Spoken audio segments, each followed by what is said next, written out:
నమస్తే, welcome to పోరాటగలం TV. నేటి వార్తా విశేషాలు.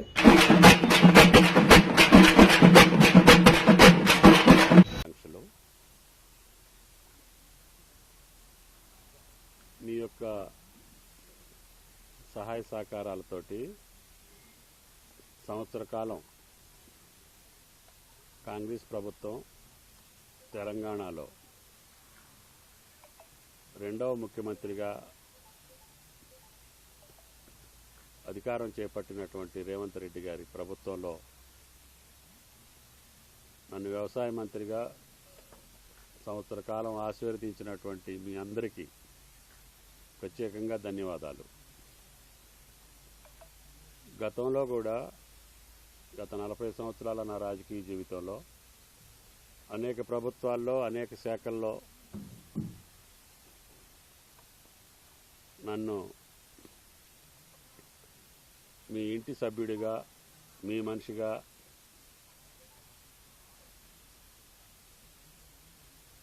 నన్ను ఏ మంత్రివర్గంలో ఉన్నా ఆయా శాఖ కార్యక్రమాలతో పాటు జిల్లా అభివృద్ధిని ఎప్పటికప్పుడు నా దృష్టికి తీసుకొస్తూ ఆ కార్యక్రమాలు పూర్తయ్యేదానికి, ఆ కార్యక్రమాల వల్ల ఈ ఉమ్మడి జిల్లా ప్రజానీకానికి మేలు జరిగేటట్టుగా మీరు చూపించినటువంటి దృశ్యాలు కావచ్చు, మీరు రాసినటువంటి రాతలు కావచ్చు, నా పదవీ కాలంలో సక్రమంగా సవ్యంగా వాటిని పూర్తి చేసే బాధ్యతని తూచా తప్పకుండా తీసుకోవటం జరిగింది. ఈ సంవత్సర కాలంలో కూడా మీ వార్తలు టీవీలో వచ్చినా పేపర్లో వచ్చినా వెంటనే ఆయా శాఖ అధికారులకు పంపించి వాటిని కరెక్ట్ చేసుకోమని చెప్పి, పొరపాటు ఉంటే సరిదిద్దుకోమని చెప్పి, లేదు వాళ్ళ యొక్క ఆలోచన కరెక్టా కాదా వెరిఫై చేసుకొని కరెక్ట్ కాకపోతే రిజైండర్ కూడా ఇవ్వమని చెప్పే పద్ధతి కొనసాగుతుంది. భవిష్యత్తులో కూడా అదే రకంగా కొనసాగుతుంది. కాబట్టి ప్రజాహితం కోసం మీరు ఇచ్చేటటువంటి ప్రతి సూచన ఏ రూపంలో ఇచ్చినా మీ మనిషిగా వాటిని ప్రయత్నం చేస్తానని చెప్పి మీ అందరికీ విజ్ఞప్తి చేస్తుంది. సంవత్సర కాలంలో ఖమ్మం పట్టణానికి, ఖమ్మం నియోజకవర్గానికి సంబంధించి ప్రధాన సమస్యల పరిష్కారం కోసం కొన్ని రోజులు మన వరదలు ఇబ్బంది పెట్టినాయి. కొన్ని రోజులు అధికారులు మార్పిడి వల్ల కొంత స్తబ్దతగా పాలన సాగిన మాట వాస్తవం. అధికారులు వచ్చిన తర్వాత వాళ్ళు అర్థం చేసుకొని ఇప్పుడిప్పుడే ఆగిపోయినటువంటి కార్యక్రమాలు, గత ప్రభుత్వ కాలంలో అపసవ్యంగా జరిగినటువంటి కార్యక్రమాల యొక్క సరిదిద్దుబాటు, అంతకుముందు మనం అనుకున్నటువంటి కార్యక్రమాలని సత్వరంగా పూర్తి చేసేటటువంటి బాధ్యత ఈ ప్రభుత్వం రేవంత్ రెడ్డి గారి ఆధ్వర్యంలో తీసుకోవటం జరిగింది. దాంట్లో భాగంగా మీ పక్కనే ఉన్నటువంటి ఎలుగుమట్ల సుమారు 500 ఎకరాలు పైనుంది. దాన్ని ఆ రోజున మనం ఆ ప్రభుత్వ కాలంలో కూడా కార్యక్రమం మొదలుపెట్టాము. కానీ గత 10 సంవత్సరాలు ఆ కార్యక్రమాలు సక్రమంగా జరగకపోవటం, అది కూడా పురోగతి లేకుండా ఉండటం, దాన్ని ఈ సంవత్సర కాలంలో మళ్ళీ పురోగతిలో పెట్టి ఒక పట్టణంలో 500 ఎకరం ఎకో పార్కు దొరకటం అనేది మన అదృష్టం. నేను ఆ ప్రభుత్వంలోనే కొత్తగూడెం, సత్తుపల్లి, ఖమ్మానికి ప్రపోజ్ చేయటం, ప్రిలిమినరీ వర్క్స్ అన్నీ జరగటం జరిగింది. కానీ ఆ పనులన్నీ కూడా మళ్ళీ శిథిలమై కూర్చున్నాయి.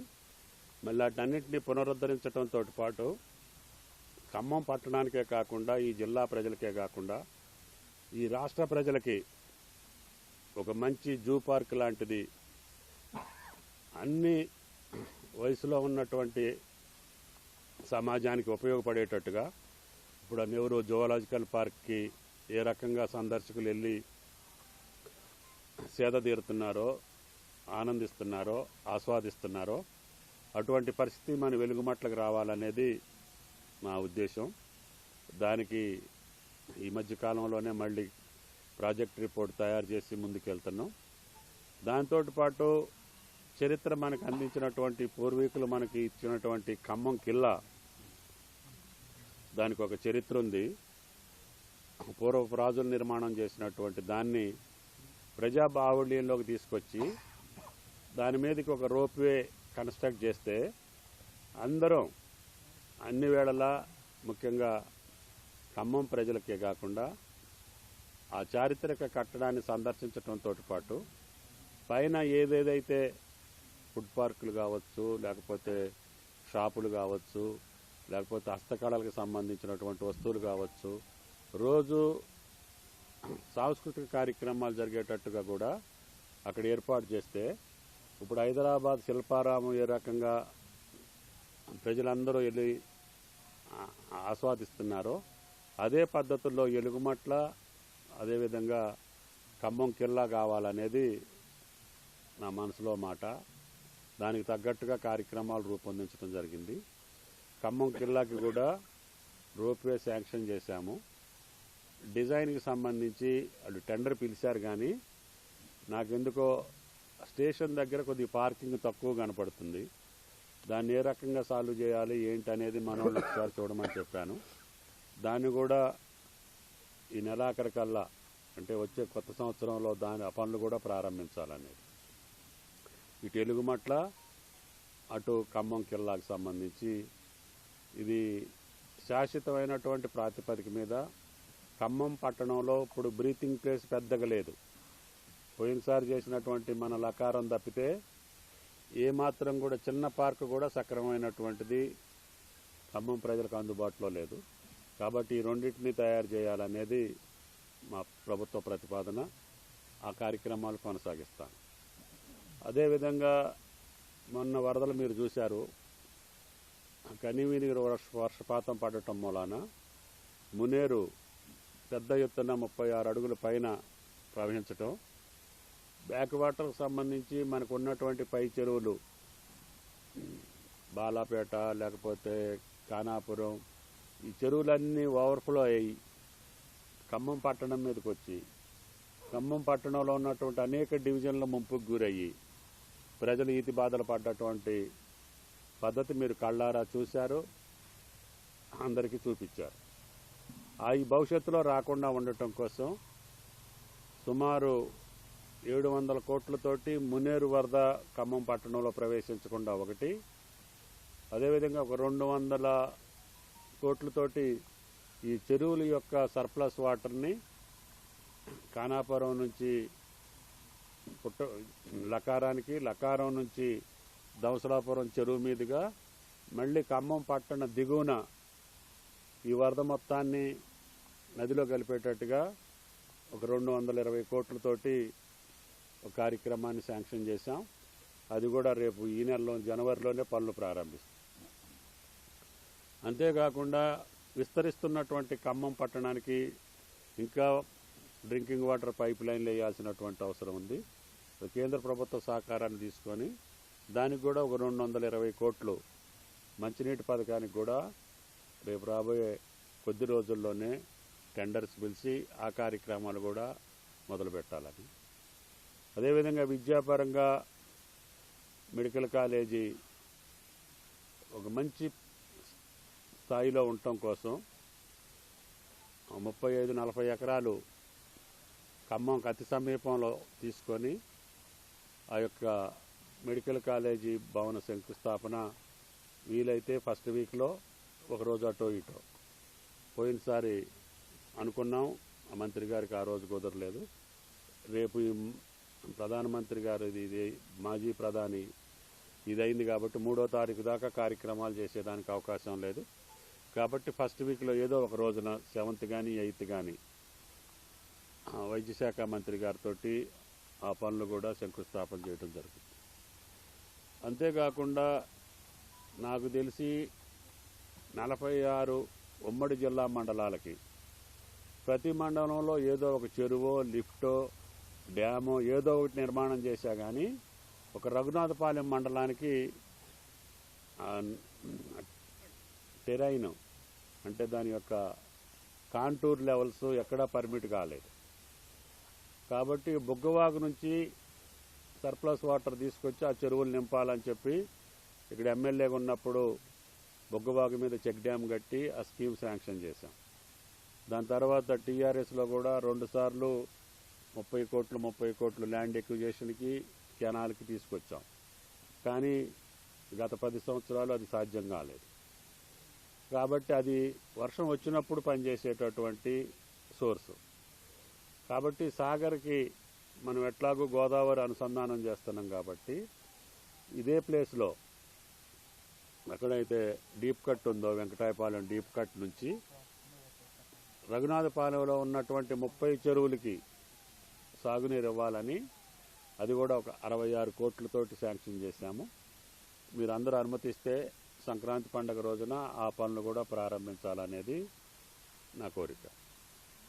అదేవిధంగా సంస్కృతి సంప్రదాయాలు కలిగినటువంటి పెద్ద సంస్థ, ప్రపంచ దేశాల్లోనే పేరెన్నికగిన స్వామినారాయణ ట్రస్టు ఆ స్కూలు యొక్క క్రమశిక్షణ కానీ దాంట్లో విద్యా విధానం కానీ మన ప్రాంత పిల్లలకు కూడా ఉపయోగపడాలని ప్రత్యేకమైనటువంటి జీవోతోటి క్యాబినెట్లో ముఖ్యమంత్రి గారి యొక్క సహకారంతో వాళ్ళను కూడా ఈ జిల్లాకు తీసుకురావడం జరిగింది.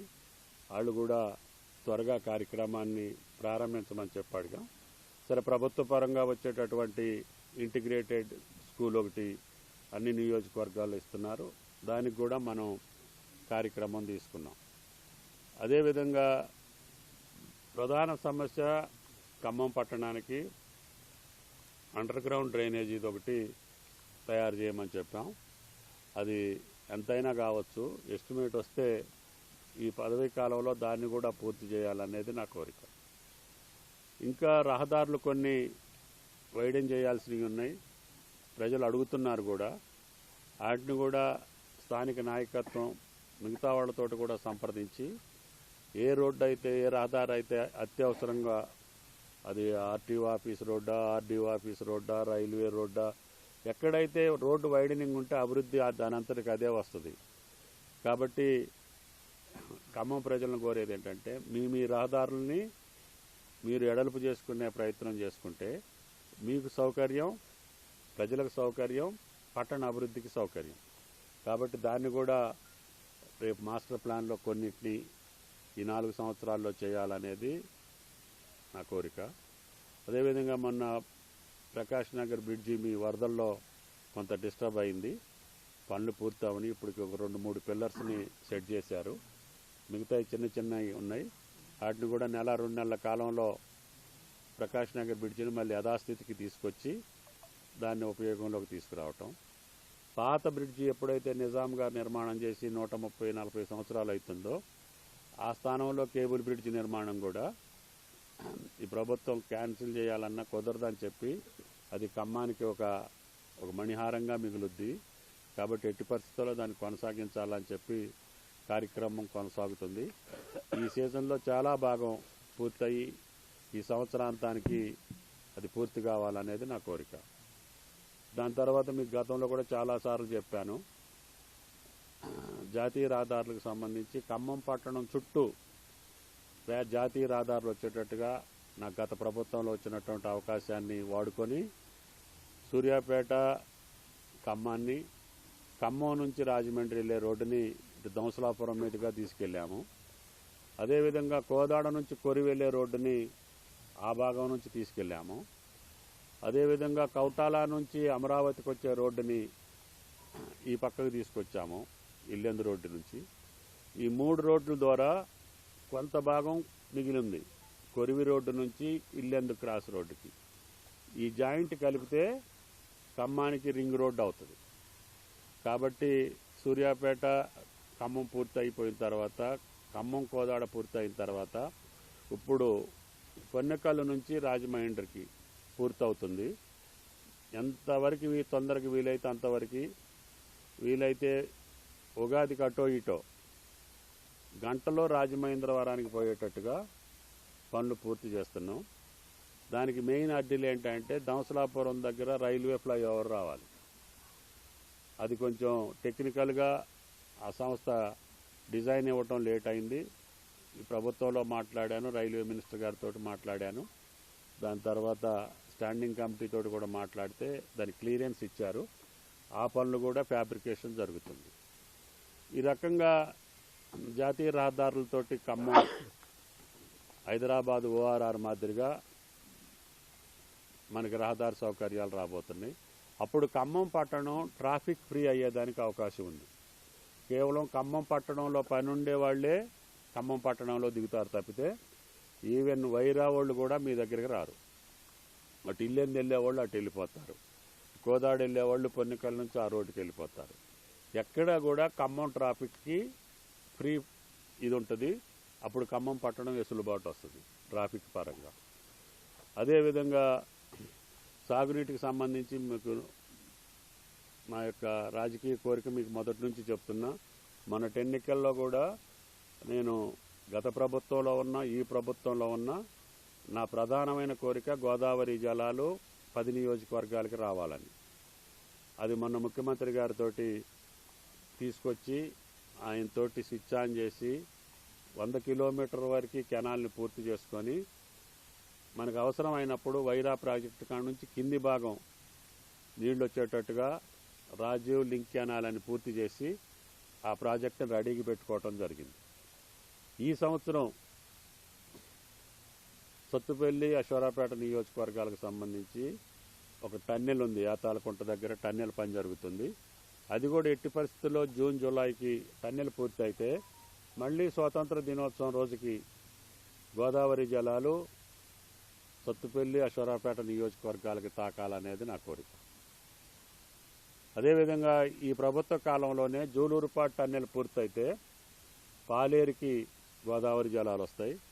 అప్పుడు మనకి సాగర్ నీళ్లు రాకపోయినా పాలేరు నుంచి గోదావరి జలాలు ఈ 3.5 లక్షల ఎకరాలకు పెట్టుకోవడానికి పనికొస్తుంది. పైన ఉన్నటువంటి కాన్స్టిట్యున్సీలు అన్నిటికీ కూడా, ఇది పినపాక కావచ్చు, అశ్వరాపేట కావచ్చు, ఇల్లెందు కావచ్చు, అదేవిధంగా వైరా కావచ్చు, పాలేరు నియోజకవర్గాలకి సాగునీరు వచ్చే అవకాశం ఉంది. కాబట్టి సీతారామ ప్రాజెక్టు పూర్తి కావటం, ఈ రకంగా జాతీయ రహదారులను పూర్తి చేసుకోవటం. జాతీయ రహదారుల కొత్త ప్రతిపాదనలో కూడా ఇంకా 1-2 ఉన్నాయి. జగ్గయ్యపేట నుంచి వైరా మీదుగా కొత్తగూడెం, అది త్వరలో రావచ్చు. వచ్చినటువంటి Kothagudem to ORR via Yellandu, Thorrur మీదుగా ఆ రోడ్డు కూడా వరంగల్ జిల్లాలో పిలిచారు. మందొకటి టెండర్ పిలవాలి నెహ్రూ నగర్ నుంచి కొత్తగూడెం వరకు. అది కూడా అయిపోతే కొత్తగూడెం వాళ్ళు కానీ, భద్రాచలం వాళ్ళు కానీ హైదరాబాద్కి అటు వరంగల్ వెళ్లకుండా ఇటు ఖమ్మం రాకుండా మధ్యలో నుంచి అతి త్వరలో హైదరాబాద్ చేరుకునేదానికి ఆ రహదారిని జాతీయ రహదారిగా ప్రకటించడం జరిగింది. ఈ కాస్త పూర్తయితే మన జిల్లా పోర్షన్లో ఆ రోడ్డు కూడా తయారవుతుంది. అంతేకాకుండా భద్రాచలానికి పుణ్యస్థలం కాబట్టి అన్ని రకాలుగా అనుసంధానం చేయాలని చెప్పి కొత్తగూడెం నుంచి కౌటాల గోదావరి పారిభాగ ప్రాంతంలో ఆ రోడ్డు కూడా శాంక్షన్ చేసుకున్నాం. అది కూడా వస్తే అది మహారాష్ట్ర కనెక్షన్ వస్తుంది.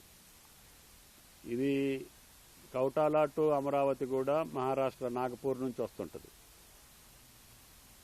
అది మచిలీపట్నం పోర్టుకి అతి దగ్గర దారి అవుతుంది. అప్పుడు మనకి రవాణా సౌకర్యాలకి మేలయ్యే అవకాశం ఉంది. తర్వాత ఇప్పుడు సీతమ్మ సాగర్ ప్రాజెక్టు పూర్తయితే, ఏదైతే సీతారామాలో ఒక భాగమైనటువంటి ఆనికట్టు సర్ ఆర్థర్ కాటన్ కట్టిన దాని దగ్గరే సీతమ్మ సాగర్ కడుతున్నాం. అదొక సుమారు 3,000 కోట్లతోటి. అది పూర్తయితే అక్కడ 350 మెగావాట్ల పవర్ వస్తుంది. దాన్ని వాడుకొని పోలవరం నుంచి సీతమ్మ సాగర్ నుంచి సమ్మక్క సారక్క బ్యారేజీ, సమ్మక్క సారక్క బ్యారేజీ నుంచి అన్నారం నుంచి సుందిళ్ళ నుంచి కాళేశ్వరం మీదుగా గోదావరిలో వాటర్ వేస్ను కూడా పునరుద్ధరించాలనేది నా కోరిక. అది మొదటి నుంచి ఇరిగేషన్ మంత్రిగా నా ప్రతిపాదన ఉంది. ఇప్పుడు బ్యారేజీలు వచ్చినాయి కాబట్టి దానికి ప్రొవిజన్ పెట్టుకుంటే ఇటు రోడ్డు వేస్ కాకుండా, రైల్వేస్ కాకుండా వాటర్ వేస్ను కూడా ఇంప్రూవ్ చేసినట్టు అవుతుంది అనేది నా ప్రతిపాదన. దానికి కూడా నా ప్రయత్నం కొనసాగుతుంది. రైల్వేకి సంబంధించి నేను ఎప్పటి నుంచో భద్రాచలానికి రైల్వే లైన్ అడుగుతున్నా 30 years నుంచి. మొన్న వాళ్ళు ఎట్లాగూ ఛత్తీస్గఢ్కి శాంక్షన్ చేశారు కాబట్టి ప్రయారిటీలు అప్ టు భద్రాచలం అన్నా ఆ 16 కిలోమీటర్లు వేయమని చెప్పి రిక్వెస్ట్ చేశాను. రేపు మళ్ళీ ఢిల్లీ పోయి రైల్వే మంత్రిని కలిసి పాండురంగాపురం టు భద్రాద్రి అంటే సారపాక వరకు ముందు వేసుకుంటే అవతల గోదావరి మీద బ్రిడ్జ్ కానీ ఛత్తీస్గఢ్ బోర్డర్లో వర్క్స్ కానీ అవి అయ్యే లోపల భద్రాచలం వరకు రైల్వే కనెక్షన్ ఇస్తే దక్షిణ అయోధ్యగా పిలువబడే భద్రాచలం మనకి రైల్వే కనెక్టివిటీ వస్తుంది. అది కూడా నా ప్రయత్నం కొనసాగుతుంది. కేంద్రంతో ఇప్పటికే రాష్ట్ర ప్రభుత్వ పక్షాన కూడా చర్యలు తీసుకోమని చెప్పి జరగటం జరిగింది. అదేవిధంగా ఎయిర్వేస్కి కూడా కొత్తగూడెంలోనే మనకు అవకాశం ఉంది. ఏదైతే శంషాబాద్ ఎయిర్పోర్ట్కి 250 కిలోమీటర్ల పైన ఉంటేనే మనం ఎయిర్పోర్ట్ నిర్మాణానికి అవకాశం ఉంది. అందుకనే మనం కొత్తగూడెం ప్రాంతంలో దాన్ని ప్రపోజ్ చేశాము. అది కూడా పాతగా సెలెక్ట్ చేసినటువంటి ల్యాండ్ లో లెవెల్ ఉందని చెప్పి ఎయిర్ ఫోర్స్ అథారిటీ ఒప్పుకోలేదు. మళ్ళీ ఈ ప్రభుత్వం వచ్చిన తర్వాత ముఖ్యమంత్రి గారిని అడిగి వేరే స్థలాన్ని ఐడెంటిఫై చేసి కేంద్రానికి పంపించాము. ఈరోజు కూడా ముఖ్యమంత్రి గారి ద్వారా ఒక లెటర్ రాపించాను. నేను కూడా రైల్వే ఎయిర్ ఫోర్స్ మంత్రితోటి రామ్మోహన్ నాయుడు తోటి మాట్లాడాను. టీమును పంపించి ఫీజిబిలిటీ రిపోర్ట్ ఇస్తే దానికి తగ్గ ల్యాండ్ ఎక్విజిషన్ కానీ ఫారెస్ట్ కన్వర్జేషన్ కానీ మనం చేసుకునే అవకాశం ఉంటుంది. అట్లా కొత్తగూడెం ప్రాంతంలో ఒక ఎయిర్పోర్ట్ వస్తే అక్కడ ఉన్నటువంటి బీపీఎల్ కావచ్చు, ఏవీ వాటర్ ప్లాంట్ కావచ్చు, పరిశ్రమలు వచ్చే ప్రాంతం కావచ్చు, ముఖ్యంగా భద్రాద్రికి సంబంధించి మన జిల్లాకు కూడా ఎయిర్ కనెక్టివిటీ వచ్చే అవకాశం ఉంది. దాంతో పాటు కొత్తగూడెంలో ఇంజనీరింగ్ కాలేజీ ఉంది. అది గతంలో కాకతీయ యూనివర్సిటీ కింద మైనింగ్ కాలేజీని ఇంజనీరింగ్ కాలేజీ చేశాం. దాన్ని యూనివర్సిటీగా ప్రకటించమని చెప్పి ముఖ్యమంత్రి గారికి చెప్పడం జరిగింది. దాని మీద స్టడీ జరుగుతుంది. ముఖ్యంగా దాన్ని ఎర్త్ సైన్సెస్ అని భూగర్భంలో ఉన్నటువంటి ఖనిజాన్వేషణకు సంబంధించినటువంటి సబ్జెక్టులన్నీ. ఎందుకంటే నాకు తెలిసి ఖమ్మం జిల్లాలో, ముఖ్యంగా కొత్తగూడెం జిల్లా, ఖమ్మం జిల్లాలో చాలా రకాల మైన్స్ ఉన్నాయి, ఖనిజాలు ఉన్నాయి. ఆ ఖనిజ సంపదకు సంబంధించినటువంటి సబ్జెక్టులను అందుట్లో పెడితే ఎట్లాగ ఇంజనీరింగ్ కాలేజీ ఉంది కాబట్టి మీరు యూనివర్సిటీగా డిక్లేర్ చేస్తే దానికి భవిష్యత్తు ఈ ప్రాంత ప్రజానీకానికి కానీ ఈ రాష్ట్రానికి కానీ ఉపయోగపడుద్దని చెప్పడం జరిగింది. అది ఇప్పటి వరకు మన రాష్ట్రంలో కానీ మన చుట్టుపక్కల ఎక్కడ ఉన్నట్టుగా నాకు వైనం లేదు. ఇతర దేశాల్లో ఉన్న దాన్ని ఇక్కడ అడాప్ట్ చేయమని చెప్పాను. ముఖ్యమంత్రి గారు దాన్ని ఎక్స్పర్ట్స్ తోటి స్టడీ చేపిస్తామని చెప్పారు. ఈరోజు కూడా శాసనసభలో ఆయనకు మళ్ళీ గుర్తు చేయటం జరిగింది. ఈ రకంగా నాకు భగవంతుడు ఇచ్చిన శక్తి, మీరిచ్చినటువంటి ప్రోత్సాహం వల్ల కార్యక్రమాలు చేసేదానికి సుదీర్ఘకాలం జిల్లా ప్రజలు ఒకసారి అట్లన్నా ఒకసారి ఎట్లన్నా ఆఖరికి ఎస్ అని నన్ను 40 సంవత్సరాలు నిలిపినటువంటి మీ అందరికీ, జిల్లా ప్రజానీకానికి, అదేవిధంగా తెలంగాణ రైతాంగ సోదరులందరికీ నూతన సంవత్సర శుభాకాంక్షలు.